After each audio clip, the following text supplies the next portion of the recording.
Assalamualaikum warahmatullahi wabarakatuh. Selamat pagi dan salam sejahtera untuk kita semuanya. Oke, pada pagi hari ini atau siang, malam, dan kapan saja kalian menonton video ini. Video ini adalah video kuliah online, seri kuliah online yaitu rekayasa perangkat lunak atau software engineering untuk semester 4 Prodi atau program studi manajemen informatika. Oke, kita mulai saja ya. Nah, untuk pertemuan pertama ini akan Bapak jelaskan apa itu rekayasa perangkat lunak. Nah, tujuan dari perkuliahan kita ini adalah pertama, mahasiswa dapat mengerti dan memahami pendahuluan dan mengenai software engineering atau rekayasa perangkat lunak. Jadi rekayasa perangkat lunak itu dalam bahasa Inggrisnya adalah software engineering. Kemudian mahasiswa mengerti dan apa yang dimaksud dengan software engineering dan mengapa software engineering itu penting. Kemudian mahasiswa memahami ethical dan professional issues yang penting untuk software engineering. Ethical dan professional issue ini kalau di dalam mata kuliah etika profesi ya, sebenarnya ini sudah dipelajari di etika profesi, tapi sedikit untuk mengenai software engineering nanti akan Bapak jelaskan bagaimana etika profesinya. Oke, kemudian untuk literaturnya kalian bisa cari nanti di perpustakaan atau kalian googling di internet. Jadi software engineering practitioners approach edisi kelima, pengarangnya Pressman Roger S, penerbitnya McGraw-Hill International 2001. Kemudian Somerville Lian software engineering edisi ke-6, itu penerbitnya Edison Wesley Publishing Company 2001 juga ya. Oke, kita lanjutkan lagi. Nah, acara perkuliahan kita ini kan online ya, jadi penilaiannya nanti kalian isi absensi atau attendance di Sipadi itu kehadiran harus 80% ya, itu ada nilainya. Semua kehadiran kalian Bapak nilai. Kemudian penilaian tugas kelompok dan perorangan 30%, ujian UTS 30%, dan ujian akhir semester 40%. Nah, kita masuk ke materi bab 1, pendahuluan software engineering atau rekayasa perangkat lunak. Nah, ini apa sebenarnya software ya? Kalian kan sudah belajar ya, udah semester 4 software itu apa. Nah, software itu merupakan program-program komputer dan dokumentasi yang berkaitan seperti dokumen kebutuhan, rancangan, dan user manual. Jadi itu program-program komputer ya, semuanya disebut dengan software. Nah, kemudian jenis software itu ada sistem software dan application software. Nah, kalau sistem software itu biasanya untuk sistem operasi ya, kemudian ada programming yang pengelola hardware dan menyediakan user interface, kemudian programming language seperti bahasa pemrograman, sistem utility ya yang mendukung sistem. Nah, kemudian kalau aplikasi software itu custom made ya, dibuat khusus. Kemudian paket software ya, ada word processor untuk mengolah kata, itu Office Word ya, MS Office biasanya. Kemudian desktop publishing, kemudian spreadsheet. Nah, desktop publishing ini untuk apa ya, penerbitan. Kemudian kalau spreadsheet itu kan kalian tahu Excel ya. Kemudian kalau di BMS itu untuk database, kalau di Office itu biasanya akses. Tapi kalau yang lainnya misalnya Oracle atau database yang lain misalnya ya MySQL dan lain-lainnya. Nah kalau grafik ini banyak ya, grafik ke Photoshop, AutoCAD, Visio ya, itu application software untuk grafik. Nah kemudian jenis software yang lainnya, ini kok balik lagi, kita lanjut ke application software itu pasti mendukung sistem utility ya, contohnya operating system. Nah kemudian di operating system ini penanganan hardware ya. Nah kemudian hak cipta. Hak cipta ini adalah software punya hak cipta ya. Setiap software yang diciptakan itu punya penciptanya, siapa yang publish ya, dan punya basis legal atau ilegal atau tidak ya kan.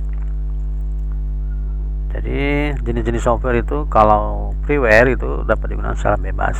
Jadi biasanya kalau yang kita download dari internet itu freeware ya. Nah kalau shareware dia bebas digunakan dalam jangka waktu. Nah shareware ini ada jangka waktu tertentu, misalnya ada tanggal, kemudian kalau udah habis tanggal kita mau lanjutkan kita harus bayar ya, itu namanya shareware. Nah kalau demoware ini untuk software atau aplikasi yang untuk uji coba ya, demo aja, itu gratis, free biasanya. Nah kalau yang commercialware itu berbayar ya, harus bayar, harus beli. Nah ini banyak di App Store atau ya di Google Play Store atau di internet ya, itu yang berbayar kita harus beli. Oke, kita lanjut lagi.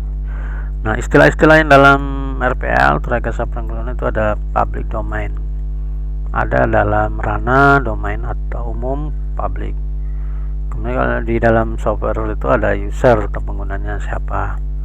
Nah kalau yang penjual disebut apa? Vendor ya, yang penjual disebut vendor.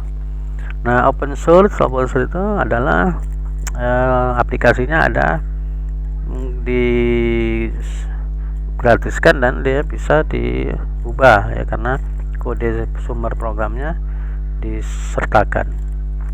Nah kalau yang lisensinya GNU FSF itu Free Software Foundation BSD, ini biasanya untuk aplikasi-aplikasi yang dibuat di Linux ya, open source GNU. Oke, itu untuk lisensi. Nah selanjutnya untuk produk software engineering, SE itu software engineering ya, itu generik itu dibuat untuk dijual ke suatu kumpulan pengguna yang berbeda. Nah kemudian yang generik ini kenapa dia khusus ya, khusus misalnya ke rumah sakit, ke ya kantor yang khusus yang tidak diperbankan, itu biasanya software yang khusus generiknya dibuat.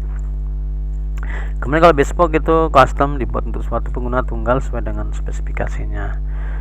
Oh ya, jadi yang dijual untuk kumpulan tadi generik, yang untuk kalau tunggal khusus ya bespoke, custom ini khusus ya. Ini tadi yang perbankan juga ada yang pakai generik, ada juga yang pakai bespoke ya. Nah kalau kita punya kantor khusus, dia perusahaan kita memerlukan software yang khusus, itu menggunakan bespoke atau custom tadi. Nah pembuatan perangkat lunak itu pertama ada program baru ya, artinya baru dibuat awal, atau kemudian konfigurasi sistem dari perangkat lunak, kemudian menggunakan lagi reuse program yang sudah ada. Nah ini biasanya banyak yang reuse ya, gunakan lagi program yang sudah ada, dimodifikasi. Nah itulah yang dimaksud dengan rekayasa perangkat lunak. Jadi kita bisa buat baru, bisa mengkonfigurasi yang sudah ada, atau menggunakan lagi yang sudah ada di reuse. Oke, apa itu sebenarnya software engineering? Nah software engineering ini adalah suatu disiplin rekayasa yang berkonsentrasi terhadap seluruh aspek produksi perangkat lunak. Jadi suatu disiplin rekayasa yang berkonsentrasi terhadap seluruh aspek produksi perangkat lunak. Oke ya. Nah kemudian pendekatan sistematisnya dan teratur ya. Jadi dia pendekatannya sistematis dan teratur. Ini artinya dia ada tahapan-tahapannya, sistematis.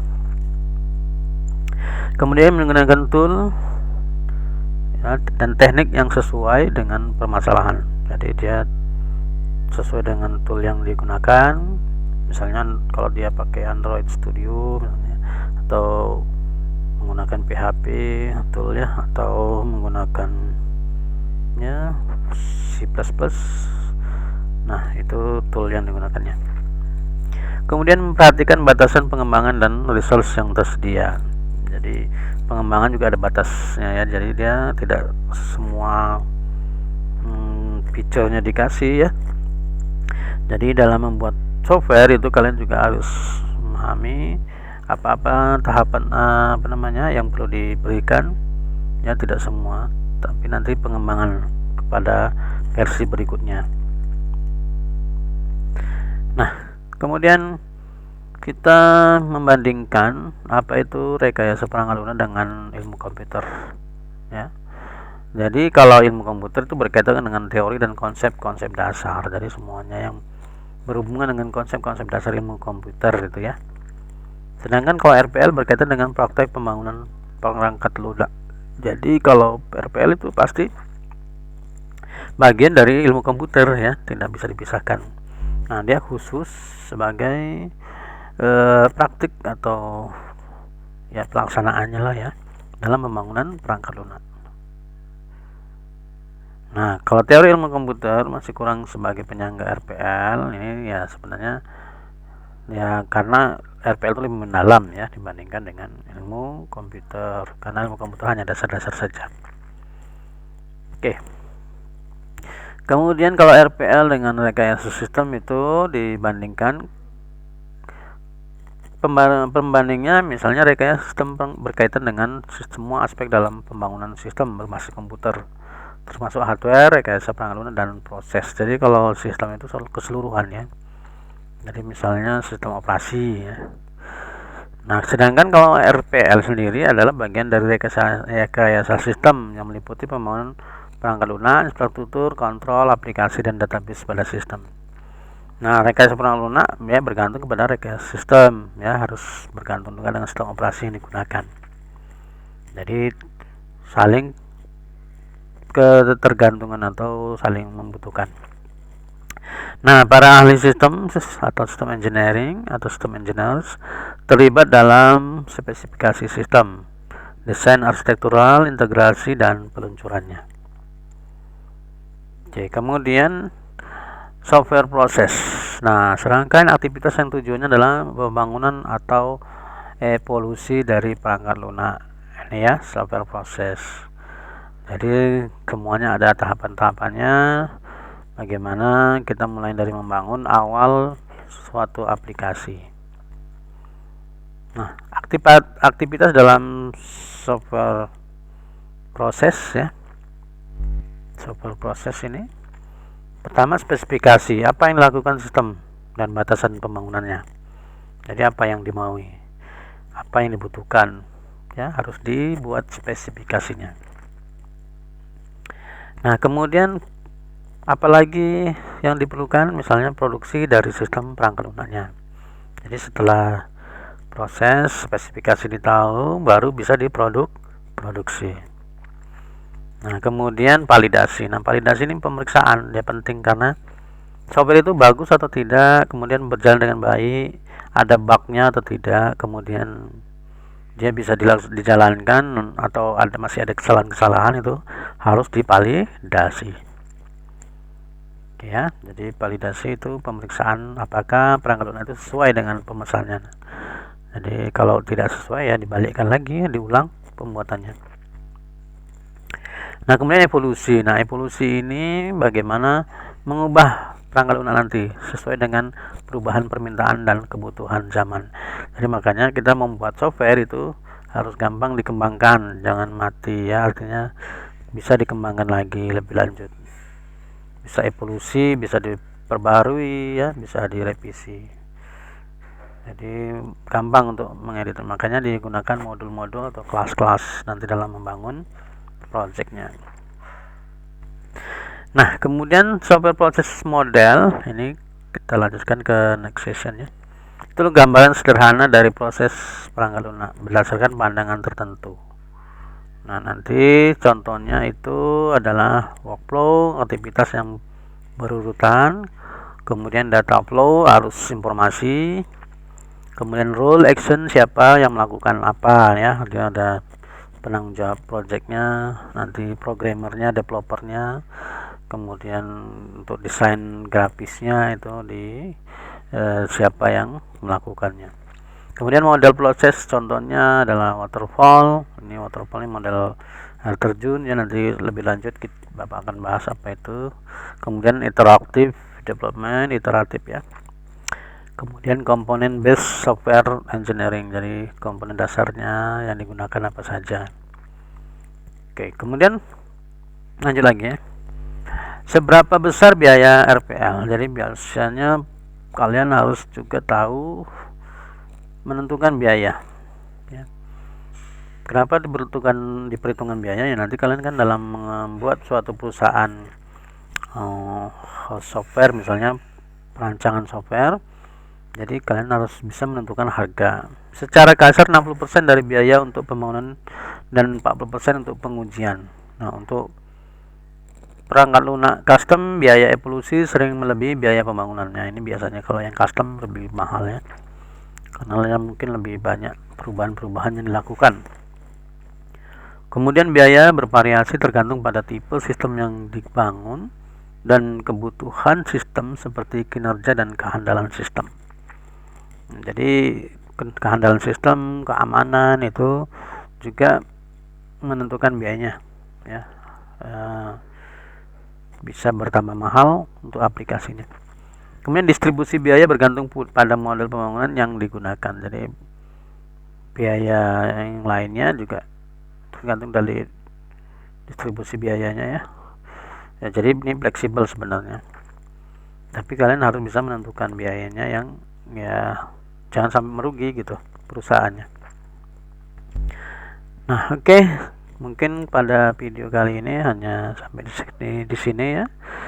Terima kasih untuk perhatiannya. Kalian bisa nanti melakukan pertanyaan di grup ya, atau di Sipadi, tempat kita belajar online. Nah, video ini sebagai pendukung saja agar kalian bisa lebih memahami materi perkuliahan yang telah Bapak share di Sipadi ya. Oke, sampai jumpa. Terima kasih atas segala perhatian. Wassalamualaikum warahmatullahi wabarakatuh.